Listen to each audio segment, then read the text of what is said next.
اسی طرح زبان کی ہلاکتوں میں بس دو باتیں باقی ہیں میری. ایک ہے تانا زنی، تانا دینا کسی کو، مطلب کوئی بات پر اس کو فلاں تم ایسے ہو فلاں ہو، چاہے نیکی ہو چاہے برائی آپ کی ہو، اور تانے دے اس کو. تانا سمجھتے ہو؟ تانا عربی زبان میں بولتے ہیں نیزے کو، چھپانا کوئی چیز کو. ٹھیک، تو تانا دینا، کسی کو برا بھلا کہنا، چاہے کوئی نیکی کر کے برا بھلا کہے. ہمارے ٹکڑوں پڑھنے والے لوگ ہیں تم، اس کو برا لگتا ہے، تانا ہے، ذہنی اس کو تکلیف پہنچتی ہے ان چیزوں سے. تو تانا زنی یاد رکھیں، شریعت جو ہے اس کو پسند نہیں کرتی. ولا تلمزوا انفسکم ولا تنابزوا بالالقاب، اللہ نے کہا. اور ایک دوسرے کو تان نہ کرو، لان تان نہ کرو، تانے نہ دو، اور ایک دوسرے کو برے القاب سے نہ نوازو.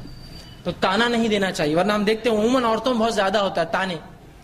بہو ہے فلاں چیزیں تو آ گئے ایسی اٹھ کر، کچھ لائے نہیں، ان کی شادی تو ایسی ہو گئی، بچہ ہمارا فلاں ہو گیا، تانے دے رہے ہیں. کوئی آیا اس کو تانے. مردوں میں بھی بہت عادت ہوتی ہے کہ تانے دینا شریعت پسند نہیں کرتی. صحیح بخاری کی روایت ہے، عبداللہ ابن عباس رضی اللہ عنہ فرماتے ہیں کہ نسبت پر کوئی اگر تانا دے، یا خاندان پر، تمہارا خاندان تو ایسا ہے، تانے زیادہ خاندان، یا پھر موت پر نوحہ کرے، تو یہ دونوں جہالت کی صفتیں ہیں.